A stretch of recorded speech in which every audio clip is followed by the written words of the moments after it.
Saudações, gente bonita. Mestre Líder aqui falando. Em Goiás, 6h30 da manhã. Fazem 20 graus. Tá uma manhã bonita. Bom, hoje eu já não durmo onde eu dormi por anos, mas ainda durmo em Catalão. Porque a gente vai sair da casa da minha mãe. O caminhão da mudança vai passar lá em casa, pegar minhas coisinhas. Depois passar na casa da minha mãe, pegar as coisas do meu irmão. Eu vou e ele fica. Só vai mês que vem. Ok. Mas não é sobre isso que eu quero falar, evidentemente, né? Quero falar sobre algo que eu venho dizendo há anos. E quando eu falei pela primeira vez, muita gente me tomou como um maluco, iludido. E que, bom, nunca ia acontecer. Se vocês pegarem vídeos antigos meus, de ano para trás, vocês vão ver que eu até cheguei a publicar mapa. Falei, cara, o Estado legítimo vai deixar de existir e o Estado palestino não vai ser como muita gente pensa, sabe? Um Estado centralizado, com instituições burguesas clássicas. Falei, não. O Estado palestino, que vai ser restaurado, será um condomínio. Vai ser um condomínio. Porque é a única maneira de estabelecer um Estado palestino nas terras da Palestina, é unir todos os palestinos. Todos os interesses representados por eles. E isso não tem como ser feito. Se houver predominância de um grupo, isso não vai acontecer. Esse é o problema, o principal problema que os palestinos enfrentaram ao longo de décadas foi exatamente a falta de união. E a falta de união tem a ver com a diferença enorme entre eles, sabe? A diferença muito grande entre eles, os interesses representados por eles. O Hezbollah, vamos dar nome aos bois. O Hezbollah é xiita e de esquerda. O Hamas é sunita e de direita. A OLP é batista, bate, então levemente de esquerda e não muito religioso. A OLP é um movimento que não é religioso, é laico e um tanto quanto de esquerda. Então você tem todo tipo de movimento representado na Palestina e não há como, de verdade, um deles governar e os outros serem governados. Da mesma forma, um esquema igual ao do Líbano, o Líbano não faz censo demográfico desde 1932. Desde 1932. Por que não há censo no Líbano desde 1932? Porque a Constituição do país, ela prevê cargos de acordo com a participação de cada etnia. E as coisas mudaram muito em 92 anos. Mas para que a política do país não mudasse, eles evitaram contar de novo a população, só um momento.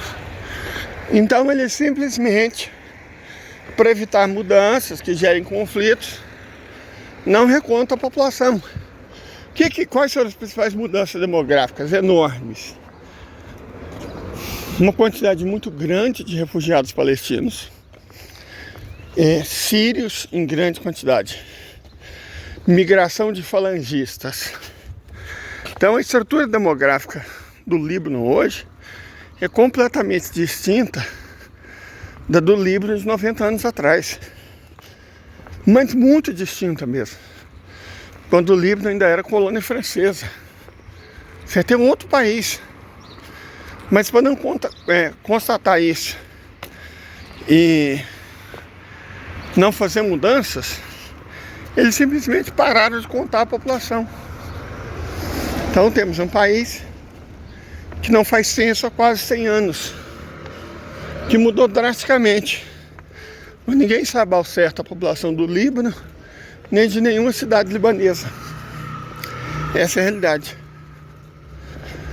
E uma estrutura como a do Líbano, cara, ela não deu certo no Líbano, visivelmente. Ela não deu certo no Líbano, que era um país independente. Qual que é a chance de dar certo num povo que está lutando pela independência, pela liberdade? É nenhuma. Certo? Então o problema principal da Palestina sempre foi um problema político. Como você organiza um país independente na qual nenhum grupo dos três mais importantes, que são os xiitas religiosos, os sunitas religiosos e os muçulmanos laicos, nenhum grupo prevaleça sobre os outros, porque é inaceitável para os outros. E ainda temos que resolver outras questões. Jerusalém é um caso sui generis. Jerusalém, desde a época dos otomanos, é um local onde as três religiões conviviam. Essa conversa, árabes, judeus lutam há 1000 anos, ou 3000 anos, seja o número que eles inventam, isso é uma bobagem. Certo? Primeiro porque os judeus foram expulsos de lá no ano 70 e depois de maneira mais definitiva em 147. Só retornaram alguns quando os muçulmanos dominaram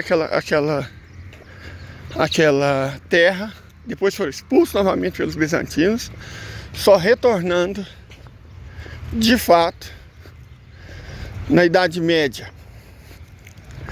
Então, essa conversa que luta entre si, isso é bobagem. Jerusalém sempre foi uma cidade multiétnica, multicultural. Ela não pode ser administrada como as outras regiões da Palestina. Tem que ser um poder que não pode ser laico, esse negócio de Jerusalém laico, isso não existe, certo? Mas que tem que respeitar os cristãos, e aí tem as N denominações, armênios, católicos ortodoxos, ortodoxos de várias denominações, até evangélico existe lá, muçulmanos das mais variadas ordens, judeus também dos mais variados tipos. Então é a cidade sagrada para três religiões. Um povo não pode prevalecer sobre o outro. Uma religião não pode prevalecer sobre a outra. Então a dificuldade de governar a Palestina é imensa, é gigantesca. Que, reitero, você tem três casos dentro da Palestina como um todo, né? Três grandes correntes políticas. E dentro de Jerusalém você tem três religiões. E o laicismo lá não pode acontecer. Não vai. Esse sempre foi o grande problema político palestino. Por que eles não se unem? Porque não dá, cara. Não dá. Sinceramente, é uma pergunta até besta. Ai, mas então por que eles não se unem?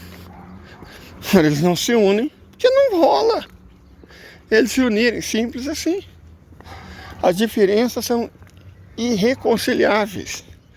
Pelo mesmo motivo que existe o divórcio, pelo mesmo motivo que em alguns casos não dá casamento, não dá amizade. É uma pergunta idiota, se a gente for analisar. Não são todos os povos do mundo que podem viver sob a mesma regra, a mesma lei. Essa é uma ilusão burguesa. É uma ilusão da democracia burguesa. Achar que dá para fazer todo mundo conviver. Não dá. Sinceramente, não dá. Simples assim. Um esquema de democracia burguesa jamais funcionaria na Palestina. Como não funciona no Líbano. Para funcionar, você teria que ter um grupo dominante. A democracia é um exercício de poder antes de qualquer coisa. Deixa eu pegar os pão de queijo aqui. Gente, tô tomando meu cafezinho e já volto. Segura aí. Antes da gente continuar, deixa eu dar um toque aqui. Catalão, que é a cidade que eu tô passando minhas últimas 24 horas vivendo, tem milhares de descendentes sírio-libaneses. E aqui não tem aquela esfirra aberta que eu vejo, né? Tem até redes de fast food vendendo. A esfirra nossa é fechada. Você tem de dois tipos. Da onde você reconhece a etnia do migrante. Peraí. Essa aqui é de carne de boi. Mas existe a de carne de porco. A de carne de porco, evidentemente, é feita por cristãos. E a de carne de boi é feita por muçulmanos. Olha que coisa interessante. Então aqui a gente sabia se originalmente o ancestral da pessoa que fabricava a esfirra era cristão ou muçulmano pelo recheio da esfirra. Tem duas esfirras fantásticas aqui em Catalão. A do lugar que eu comprei, fica perto da prefeitura, nem sei o nome. É um lugarzinho que vende esfirra e pão de queijo. E a do Bolões. A do Bolões é de... Na verdade, ela que é de carne de boi. Essa é de carne de porco. Certo? A do Bolões é de carne de boi e essa é de carne de porco. Então, as duas melhores esfirras da cidade. Uma é de descendente árabe de cristão, outra descendente árabe de muçulmano. Cara, vocês não entendem nem no prato nacional, não vão entender num país, né? Vamos falar sério. Estamos fazendo o que aqui na feira? Um camarada do nosso grupo, né, que participa lá com a gente, está precisando de um produto específico que você acha na feira. Então, antes de eu ir na casa da minha mãe, estou passando na feira, não é bem o caminho, mas não me custa. Estou passando na feira para ver se eu acho o produto e o vendedor, porque eu vou sair de Catalão, mas se o camarada tiver o contato dele, ele mesmo negocia, né?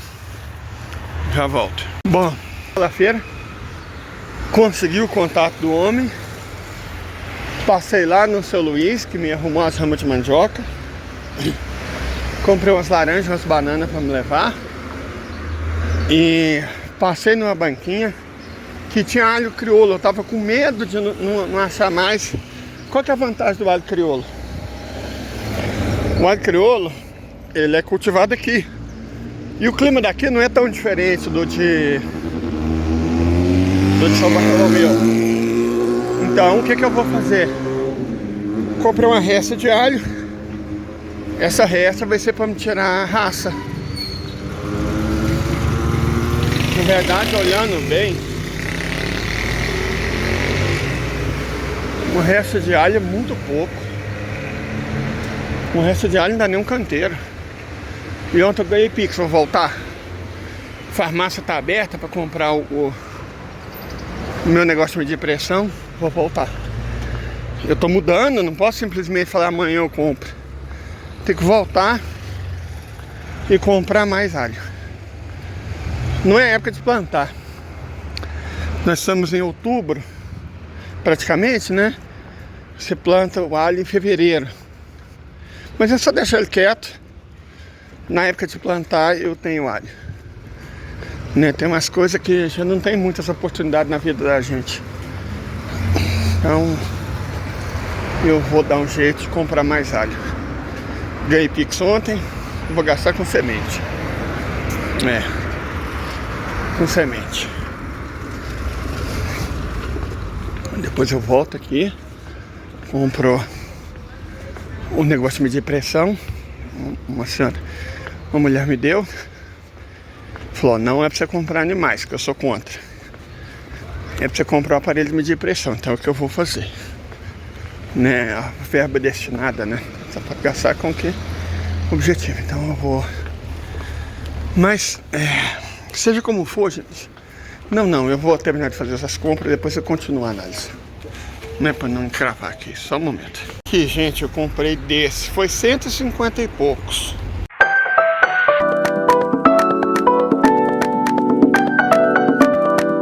Vamos continuar com a nossa análise. Então, o ponto-chave da libertação da Palestina, além de, claro, ter sido um empreendimento colonialista muito bem montado, sabe, muito bem orquestrado, criou-se toda uma narrativa ideológica de que os assentados, que eram europeus orientais, eles foram chamados de povo. Não é um povo, não é um povo, sabe? São prosélitos da religião judaica de origem europeia oriental. Mas eles criaram uma narrativa de que eles descendiam dos hebreus, que é uma coisa, cara, que faz tanto sentido quanto eu dizer que descendo dos Anunnakis, sabe? Eu prefiro nem comentar. Mas é óbvio que eles estão descendo dos hebreus. Os hebreus são semitas. E os europeus orientais são tipo europeus orientais, né? Descendem de eslavos e germânicos. Às vezes de húngaros, sei lá. Mas são europeus orientais. Não semitas, por óbvio. Tem estudo genético mostrando isso, por evidente que né? Deveria ser desnecessário, mas existe estudo feito por eles mesmos. São vários. São europeus orientais. E aí, para compensar o que os europeus fizeram com eles entre 1933 e 1945, os europeus resolveram tomar a terra de outro povo e entregar para eles. Se eles tivessem pegado a terra da Polônia ou da Alemanha, seria justo, né? Mas não. Invadiram a Ásia e tomaram terras dos asiáticos, dos palestinos. Foi isso que aconteceu. Eu sinceramente, nossa, enfim, a criação do Estado ilegítimo em terras que já tinham donos há milhares de anos, né? E eles, cara, essa é uma loucura tão grande que os israelenses não roubaram só a terra, a vida, a propriedade dos palestinos, não. Eles roubaram a história. Eles roubaram a história, cara. Você tem noção do que é isso? Eles roubaram a história. Os caras são europeus orientais e de repente eles inventaram nomes, né? Inventaram sobrenomes para dizer que eram de lá. Por exemplo, Netanyahu não é Netanyahu. A família dele é Mileikovsky. O tratorista Mor, Menachem Begin, o nome de família dele é outro. Ele é da Bielorrússia, não da Palestina. Sabe, são europeus orientais, cara. Que loucura é essa? Certo? E roubaram a história dos palestinos. Não, nós viemos daqui, nós somos os antigos proprietários, Deus é que nos deu. Mas que narrativa mais maluca, como assim Deus é que nos deu? Sabe? E as pessoas acreditaram. Foi uma campanha orquestrada, midiática, muito eficiente, a gente tem que admitir. Muito eficiente. Foi muito eficiente. Milhões, dezenas, centenas de milhões acreditaram nisso. E uma religião criada nos Estados Unidos, os evangélicos, que eles não são cristãos. Os neopentecostais, seguidores da teologia do domínio, não são cristãos, eles são a seita davídica. O negócio deles não é Cristo, não é o Evangelho. É a mensagem de Davi. Tanto que você vê muitos templos dessa religião fazendo referências explícitas a Davi. Sabe, referências explícitas, no nome já. Então eles se esparramaram como praga. E é uma religião surgida também nos Estados Unidos, profundamente aliada ao sionismo. Profundamente aliada ao sionismo. Então a criação dessa religião pelos Estados Unidos, os evangélicos, né, pentecostais e mais propriamente neopentecostais, e das ideologias dessa religião criada nos Estados Unidos, particularmente a teologia da prosperidade e a teologia do domínio, está profundamente concatenada com a disseminação desses valores sionistas. O sionismo per si, ele também tem origem evangélica. Ele surge na década de 1820 no Reino Unido sob o nome de restauracionismo. Só mais tarde ele foi incorporado a um grupo de nacionalistas supremacistas judeus europeus, em sua maioria ateus, né, com o nome de sionismo. Mas é o mesmo restauracionismo, só que adaptado para ateus supremacistas. O nome, né? Como é que é o nome do cara que fundou o sionismo, gente? É um judeu suíço. Ele era ateu, cara. Ele era ateu, você pode ver aí. Ele era ateu. Theodor Herzl era ateu. A maioria dos fundadores do Estado Ilegítimo eram ateus. E qual que era o raciocínio que esses ateus vendiam? Que foi Deus que havia dado aquela terra para eles. O que, se você for analisar com um pouco de lógica, não faz o menor sentido, né? Como assim, os caras é ateu e justifica a invasão de uma terra, argumentando que foi Deus que deu para os ancestrais deles. Aí você pergunta, quem são os seus ancestrais? Ah, são os antigos hebreus, um povo extinto há 26 séculos. Ah, então seus ancestrais são os antigos hebreus, um povo extinto há 26 séculos, ok. E vocês são da onde? Ali da região dos hebreus? Não, nós somos da Europa Oriental. Quer dizer, como um conjunto tão grande de absurdos desse conseguiu prosperar? Foi uma campanha bem orquestrada por estados nacionais, por religiões criadas, por serviços de inteligência, né? Porque a criação, quer dizer, todo dia surge um maluco no mundo, né? Todo dia tem um doido. É como se diz aqui em Goiás, não tem goiaba, tem bobo. Mas a difusão da religião evangélica foi uma obra muito bem pensada e arquitetada. Não foi uma coisa assim que surgiu naturalmente, que aconteceu naturalmente. Não. Foi muito orquestrada, foi planejada, né? Foi desejada e serviu a vários interesses. Olha no Brasil, por exemplo, onde os evangélicos chegam, a cultura morre, sabe? Congada, Folia de Reis, São Cosme e Damião, a cultura do povo brasileiro está sendo morta, está sendo assassinada pelos evangélicos. Onde eles chegam, a cultura morre e o banditismo floresce. Você tem até facções criminosas evangélicas. Olha que loucura, cara. Olha que loucura. Que loucura. Bandido em nome de Deus. Certo? E adotam a mesma ideologia do regime sionista. Isso não é coincidência. Mas não é coincidência mesmo. Isso é tudo um projeto. É óbvio, é evidente. Certo? Que é um projeto. Seja como for, o que acontece? Eles foram bem sucedidos em ocupar aquela terra, né, que já tinha dono. Os palestinos, sim, inclusive geneticamente, já se provou isso. Eles sim descendem dos antigos hebreus. A civilização hebraica foi extinta no 6º século, na Era Comum. Surge a civilização israelita a partir de uma religião criada no Irã chamada judaísmo. Que eu vou dizer outra coisa para vocês. O judaísmo não tem origem na Palestina, não tem origem, né? O judaísmo ele surgiu no Irã. A religião original do povo hebreu não era o judaísmo.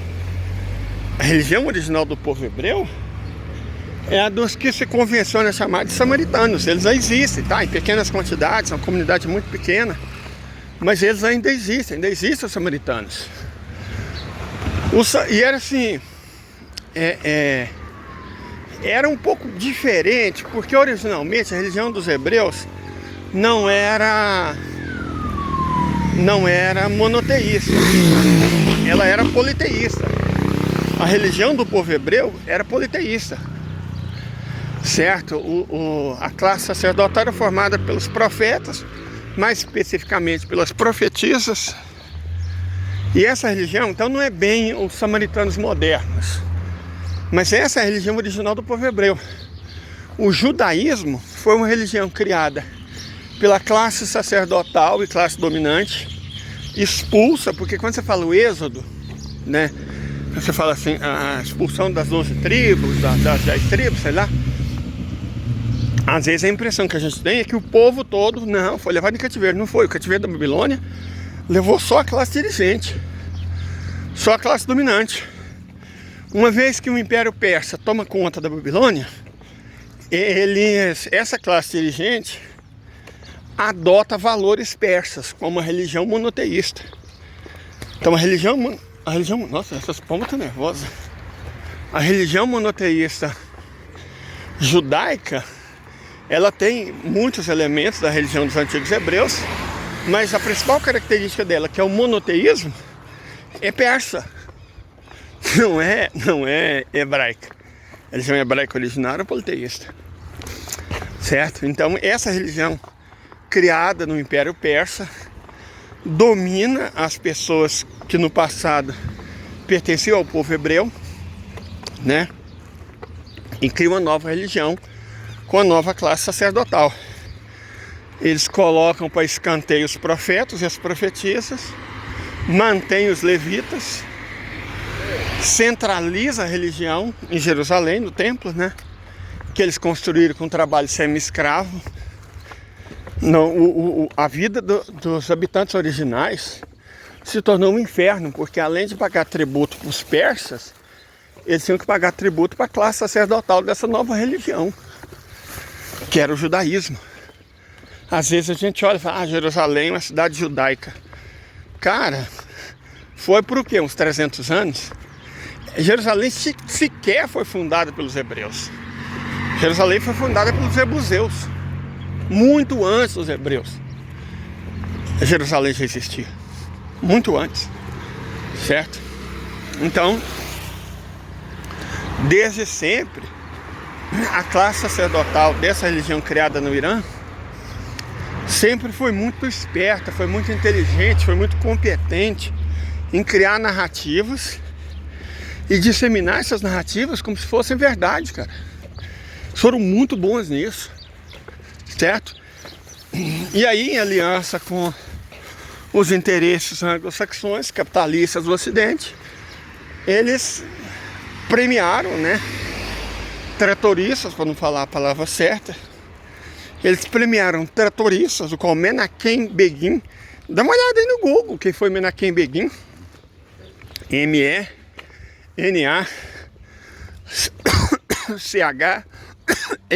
Menachem Begin, B-E-G-I-N. Dá uma olhada quem foi Menachem Begin. Um tratorista miserável que fez o maior ato tratorista do século XX, antes da Segunda Guerra Mundial. Certo? Então foi ele. Eles premiaram um grupo de tratoristas com o Estado Nacional. E aí legitimou todos esses tratoristas. De repente o líder tratorista se torna primeiro-ministro, se torna presidente, se torna general.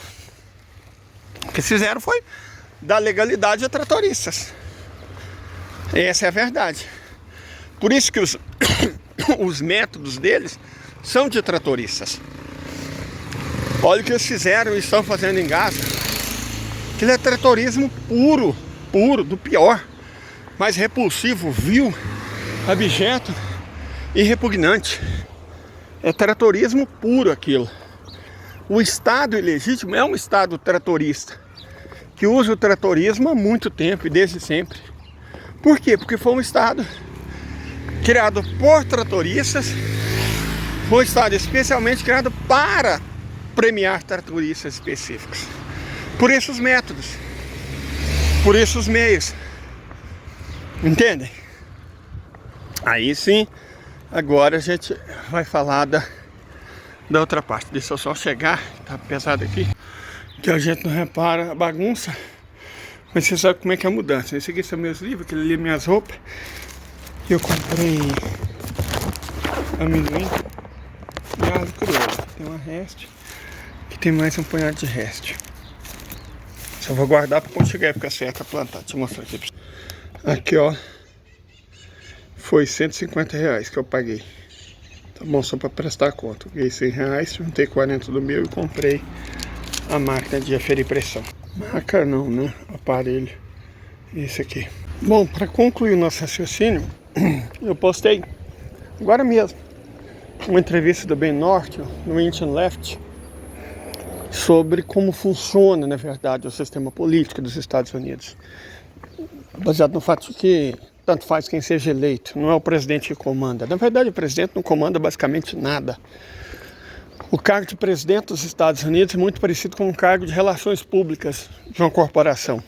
É basicamente isso, não faz tanta diferença. Os Estados Unidos há muito são uma plutocracia, certo? Há muito eles são uma plutocracia. Acho que o último presidente dos Estados Unidos foi Jimmy Carter. A partir daí são administradores, né? Relações públicas, um misto dessas duas coisas. Mas o que isso tem a ver com o que está acontecendo no Estado legítimo? Tem tudo a ver, porque os Estados Unidos são os garantidores de última instância. Eles criaram um Estado legítimo e eles o mantêm. Só que está ficando mais ou menos evidente que eles estão desistindo. Falou, não, o prejuízo que o Estado legítimo está dando, e prejuízo no sentido econômico, no sentido militar, no sentido político, no sentido... Sabe, não há mais ganho em apoiar o Estado de Israel. Só perda, só prejuízo. Então não faz sentido continuar apoiando. A verdade é essa. Israel está sendo deixado na lapa, deixado na chapada. Porque os gastos, as perdas americanas nos últimos anos, particularmente no último ano, têm sido muito superiores aos eventuais ganhos. Não compensa sacrificar o país, o sistema capitalista, a civilização ocidental para salvar Israel, né? Então, o que a gente vai ver é o fim do Estado legítimo. E deixa eu só comprar alguma coisa para me comer e eu volto falando para terminar a questão do Estado palestino. Bom, o que acontece é o seguinte: como nós já discutimos amplamente, de um lado, o Ocidente é unido, obedece aos Estados Unidos, que é governado por uma elite que sabe muito bem o que quer. Do outro, nós tínhamos os palestinos, muito divididos por uma série de interesses conflitantes e basicamente irreconciliáveis. Então o processo de independência, de libertação da Palestina, dependia de ou A, um grupo assumir a supremacia, o que não aconteceu, nem vai acontecer, ou B, eles resolverem coabitar, coexistir, sem um impor supremacia ao outro. Mas como fazer isso? Não num governo de estilo burguesia, né, de estilo Estado burguês. Não dá. Simplesmente não dá. As instituições burguesas, na prática, elas inviabilizam a cooperação. Elas viabilizam a dominação. Essa é a verdade. Certo? Sendo honesto. Então, faz um bom tempo, eu tinha sugerido, a única forma da Palestina se tornar livre é sendo uma espécie de condomínio. E condomínio com assento não só para os palestinos, mas como para os povos que estão se sacrificando para libertar a região. Porque a bem da verdade é essa: a Arábia Saudita está ganhando muito, está gastando muito dinheiro, muito prestígio. O Iêmen está perdendo vidas, gastando o que não tem. O Irã também está gastando muito dinheiro, muita tecnologia, muita coisa que faz falta ao próprio povo, ao próprio país. Está todo mundo perdendo alguma coisa. A verdade é essa conversa. Ai, a Arábia Saudita, inimiga dos árabes. Ah, por favor, por favor. A Arábia Saudita está sacrificando, todos estão sacrificando para libertar a Palestina. O que é raro, porque é um povo indígena pobre. Certo? Então, é muito fácil sentar com a bunda na cadeira e falar: ai, os turcos traidores, os árabes traidores, os iranianos traidores. O pessoal só pensa em dinheiro. Gente, que análisezinha rasa, obtusa, burra. Então, assim, todos estão sacrificando. E um Estado condominial é, de longe, a melhor solução. E é basicamente isso que Sua Alteza Real, Príncipe Mohammed bin Salman bin Abdulaziz Al Saud, propôs: criação de um Estado condominial. E um Estado condominial que garanta o caráter árabe, nunca foi palestino, árabe, do Negueb, multirreligioso de Jerusalém, a independência de fato da Cisjordânia e da faixa de Gaza, administrada pelos próprios palestinos, o domínio xiita pró-iraniano na Galileia, no norte, a manutenção dos judeus que não forem sionistas dentro do Estado da Palestina e a criação de uma espécie de área de negócios na região central-sul do atual Estado de Israel. Uma região com influência chinesa, saudita, indiana, russa, né? Que teria como saída para o mar o porto de Asdod. Então, eu já até publiquei um mapa, deixa eu ver se eu acho ele, do que seria provavelmente esse estado condominial. E é o que caminha para ser. Finalmente, não é que os palestinos estejam unidos, ou que os árabes estejam unidos, ou que o pessoal do Oriente Médio esteja unido no sentido de, né, vamos todos colaborar com paz e amor. Não, é no sentido de vamos expulsar esses infelizes colonizadores e vamos conviver em paz, garantindo nossos interesses mútuos num sistema de governo que não é o da democracia burguesa. É sobre isso. E agora sim vai ficar tudo bem.